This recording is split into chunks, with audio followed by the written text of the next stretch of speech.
Magandang umaga mga kabay. So ito yung pangalawa ko na repair, 39381B. Kasamaan to sa nauna kanina mga kabay. So ang model nito mga kabay, ganun pa rin, DWP 849X Palliser ng DeWalt. Ayan. So ito mga kabay, gumagana. Ayan. Kaso lang, ayan,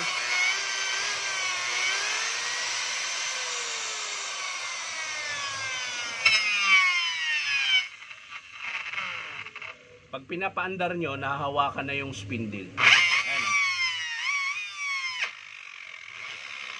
So, ibig sabihin yan mga kabay, pud-pud po yung gear tsaka shafting ng armature. So titingnan natin mga kabay para sigurado tayo. Buksan natin. So yung sa ano niya mga kabay, ito matigas na naman. Ayan o. Matigas. Papandarin muna pala natin yung pinaka mataas niya na 3,500. Ayan. So titesting natin yan.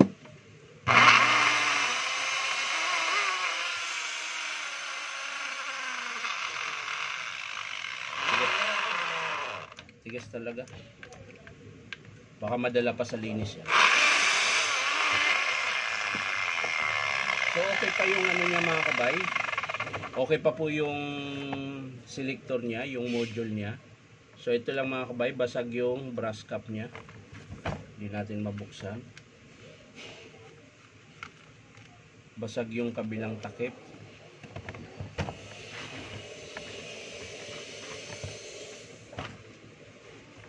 Ayan, nabasag. So mahirap buksan to.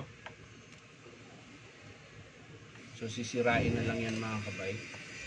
I-estimate na lang natin yung kanyang brass cap dahil nabasag po na hati.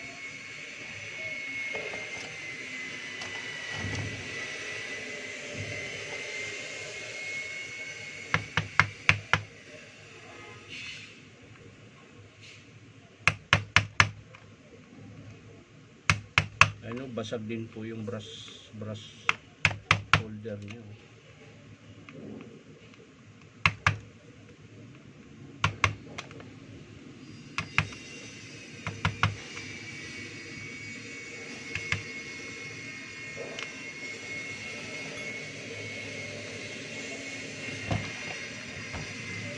Hindi na kasi siya maikot mga kabay. Kaya tinuluyan ko ng sirain.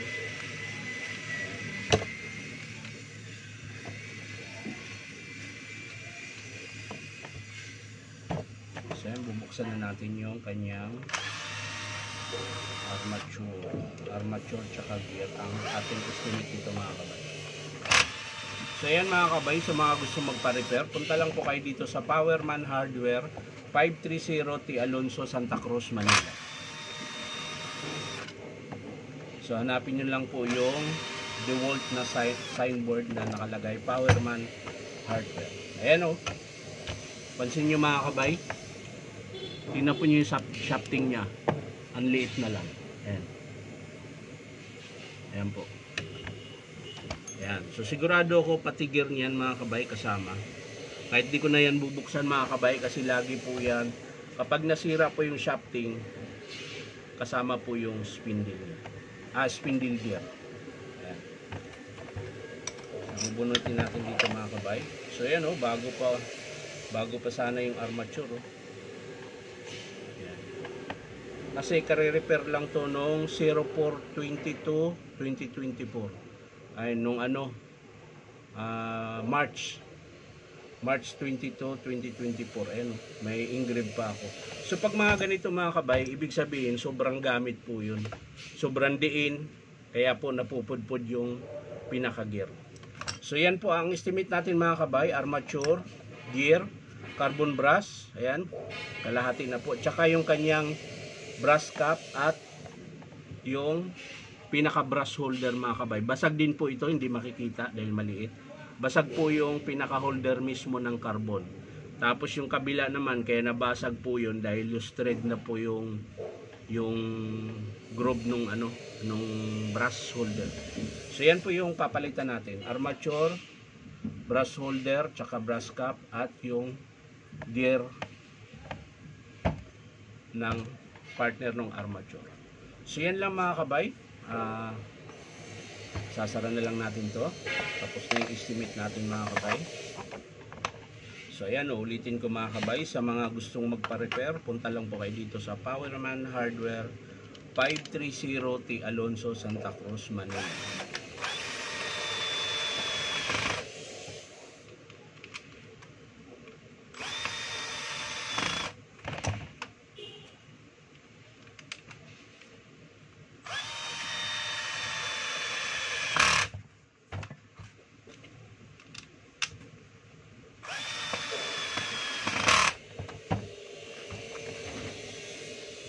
So sa mga DeWalt pala user mga kabay, pre-estimate po tayo pag sa DeWalt na brand. DeWalt, Black & Decker, Stanley, yan. Pre-estimate po tayo. Pero pag sa ibang brand mga kabay, may bayad po.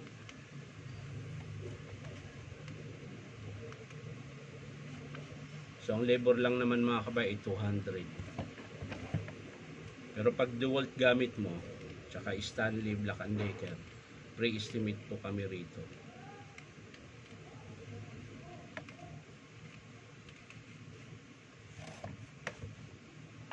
So yan mga kabay, tapos na po, naibalik ko na. So ulitin ko mga kabay, ang papalitan natin, armature, gear, brass cap, brass holder.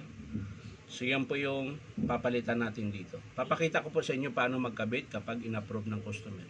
So maraming salamat mga kabay. Sana po ay mag-subscribe po kayo sa aking YouTube account. At maraming salamat. Bye-bye.